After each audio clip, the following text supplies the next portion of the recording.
Hey, what's up?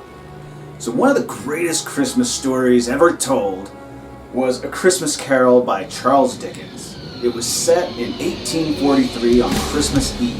It's a story of Ebenezer Scrooge getting visited by four spirits.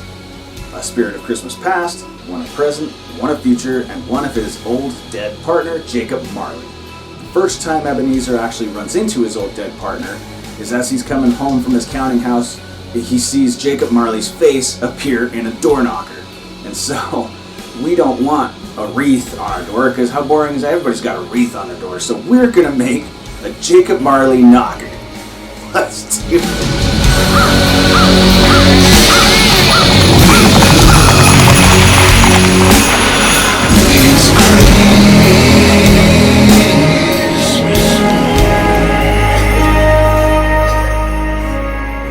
Couple items I'll be using: spray foam, water, a foam ring, a wooden placard, something to hang the placard with, and you can actually buy wire, hanger wire, in strips, or just tick off the wife and ruin another hanger, and a foam or plastic skull. Now these are a little tough to find this time of year, but Amazon is amazing. And the last thing is a thin foam sheet. Now cloth or fabric will work for this, but it's a little tougher to paint, so I recommend a little foam sheet. We're going to start off by actually cutting off the back side of the skull. You don't want to cut off the jaw, so maybe back here, but you want the back half of this skull flat. You can use a saw, but it might be a little difficult. I'm using a hot knife. It just kind of melts down through it. Just take your time, be careful.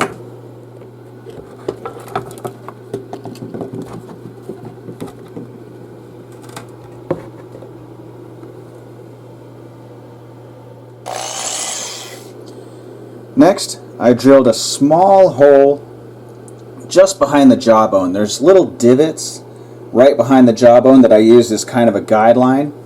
And the bit is just, it's a really small, just like 5/64. I measured how long I would need to get all the way through the skull with part of the wire. I took the hanger wire, strung it through the holes for later use.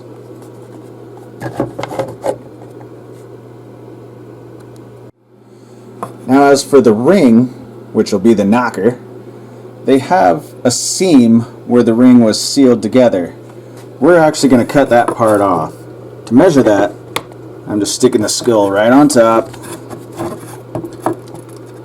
and you'll see pretty much where you're going to have to cut it, but I'm not going to cut it right at the edge. I'm actually going to cut it in a little bit, give myself a little bit of leeway in case I need to cut a little more off. So I'm going to go ahead and mark that.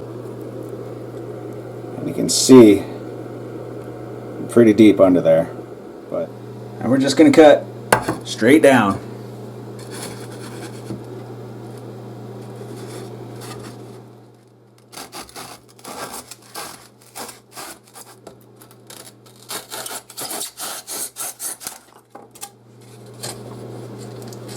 It's perfect.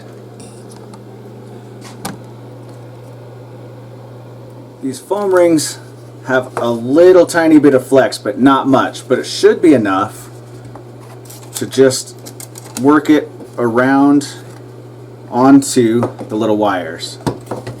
We're actually going to set that aside and do that later.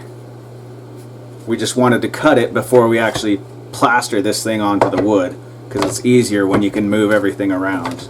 Next, figure out which side of the placard is the back. Put this stuff aside for a minute. On this in particular one, it's got a flat side and then some rounded edges, so the flat side is the back, obviously. Now just a couple inches from the top,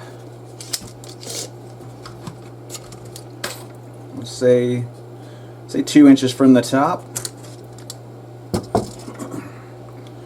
take your hanger, and we want the very middle tooth as the middle of the plaque. There we got about 4 inches on each side of the middle hole. Now these hanger kits come with little teeny tiny nails. You can use those if you think they'll be enough, or you can get some bigger ones to make it a little more sturdy. I think these little ones will be enough because this thing's not really that heavy. It's all plastic and styrofoam. I got one nail in, but before you put in the second nail, I would stand the placard straight up, get a level,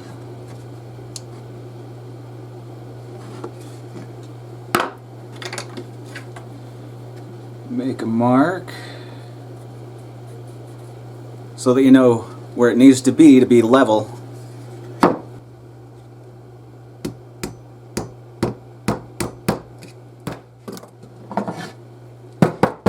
There you go.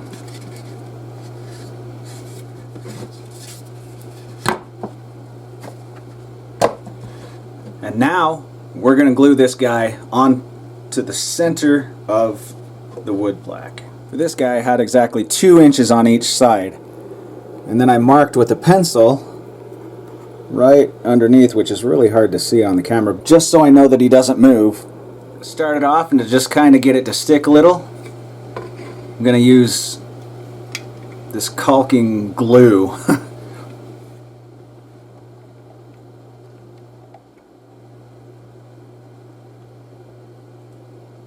If you have some gaps, don't worry about it.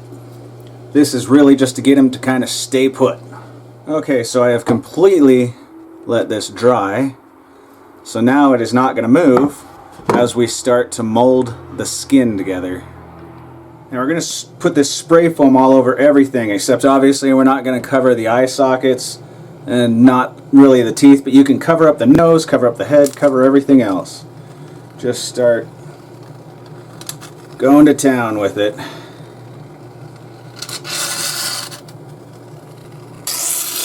Go clear down to the plaque. So I got it all over. He's kind of looking a little bit like Eddie from Iron Maiden. I did not fuse the jawbones because I want the jaw to actually be able to open and close. So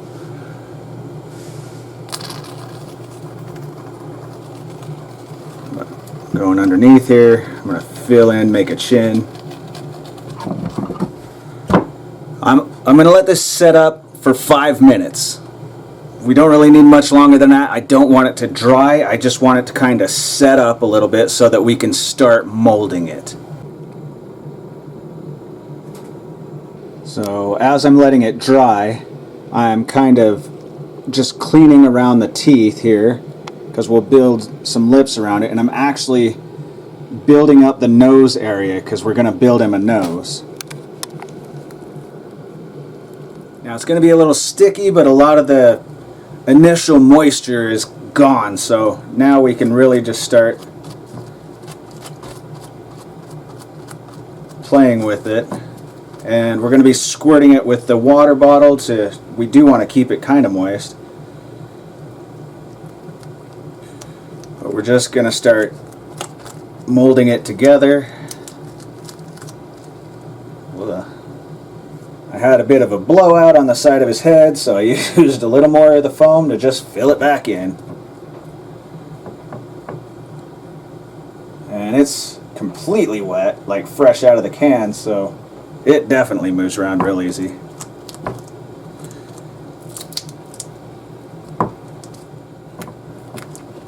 It does start taking on a rubbery quality, and that's when it'll actually start getting easier to mold.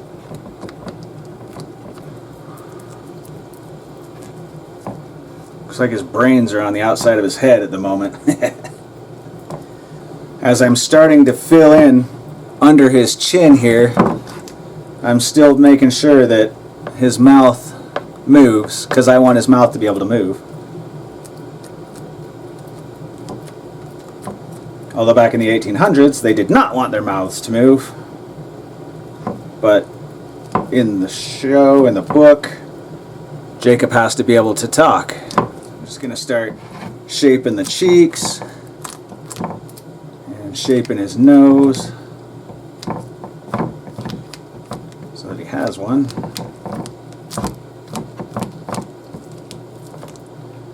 Keep messing with the jaw. I may need to fill in a little more foam down here.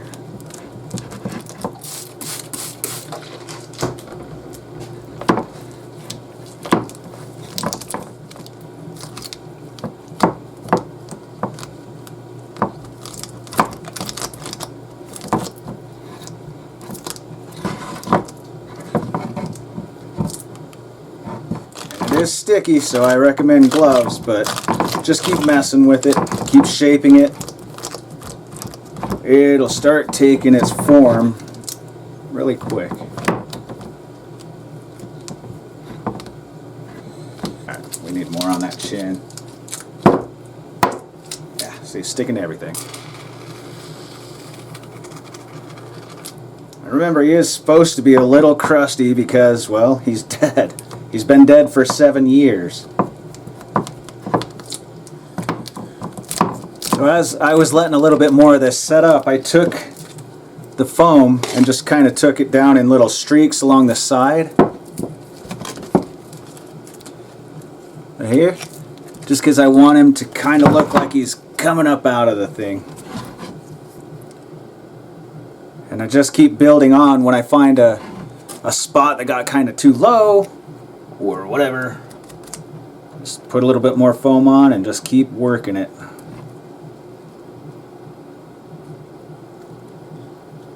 Every time giving it just enough time to kind of set up so that we can just sit here and really mold and mess with this. So he's got a whole chin. Now this was all completely hollowed out, but I'm building that chin up.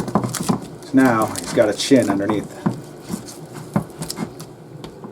Okay, so here's where we're at. I've paid special attention building up on the eyebrows, building up his nose, building up his cheeks, his cheekbones, and kind of building on his chin. Now I'm going to go ahead and let this dry all the way, and we will sand some of it a little bit smooth. At least he's happy. Alright, now it's completely dry to the touch. No more sticking. So now we're going to start kind of carving, sanding, and just kind of smoothing out a little bit, but not too much because he's an old man that is dead. So we don't want him to look too smooth. Blade. I'm actually going to carve out his nostrils.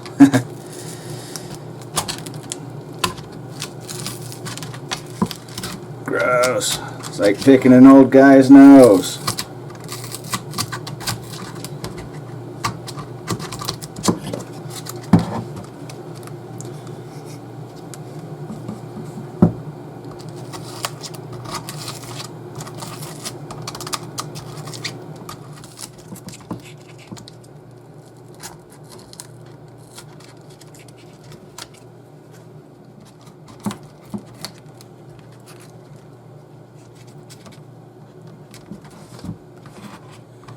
I'm more just cutting it just to shape it a little more, not so much to smooth it out.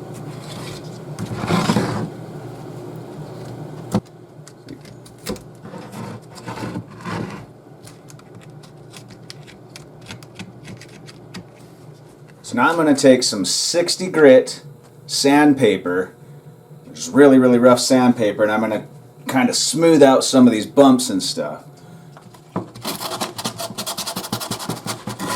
And this is completely dry. I actually let it dry overnight. But it's going to take it from, I don't know, really lumpy, grody, to just kind of wrinkly old man skin. I'm going to do that all over. Alright. I'm going to say that's pretty good. I'm not going to worry too much about this because that is where the foam sheet comes in. So back in the 1800s, a bandage was wrapped around the jaw and knotted at the top of the head to keep the jaw closed after death, since the muscles would be slack. It was meant to give the corpse a dignified appearance, because they didn't want their dead with their jaws hanging open looking all creepy. So pretty much every single time you see a picture of Jacob Marley, you'll see a bandage wrapped up around his head.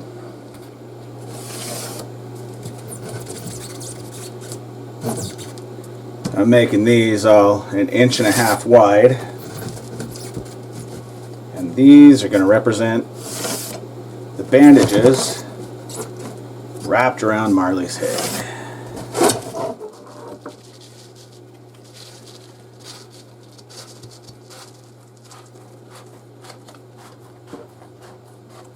Now I'm going to go ahead and connect the foam knocker. I actually had to carve off a little bit of this stuff here just so it would fit right again, and that side too. I put some tape around the ring in hopes that it kind of looks like, after we paint it, that some of the bandages that we're going to be putting around his head kind of went onto the ring, and everything just kind of it's morphed into the ring here. So now we are going to actually take the strips that we cut, and I am going to start applying them around the head and gluing them on. You're a mean one, Mr. Grinch. You really are a heel. You're as cuddly as a cactus, you're as charming as an eel, Mr. Grinch. You're a bad banana with a greasy black peel.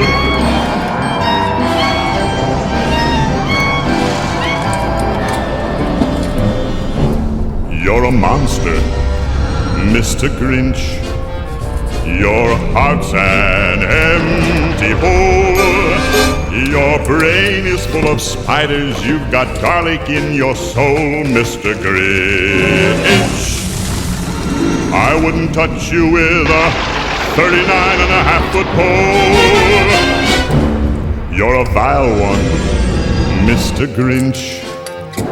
You have termites in your smile. You have all the tender sweetness of a seasick crocodile, Mr. Grinch. Given the choice between the two of you, the Jacob Marley door knocker. I'll post a link on how to paint this with what is known as the Patina effect. Check it out.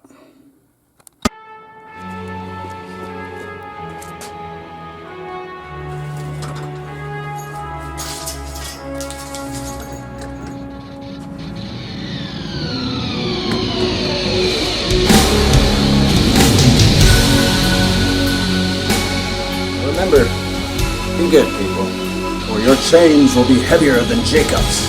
Be sure to check out some of my other videos for some other fun builds, and until then, Scary Christmas, my friends.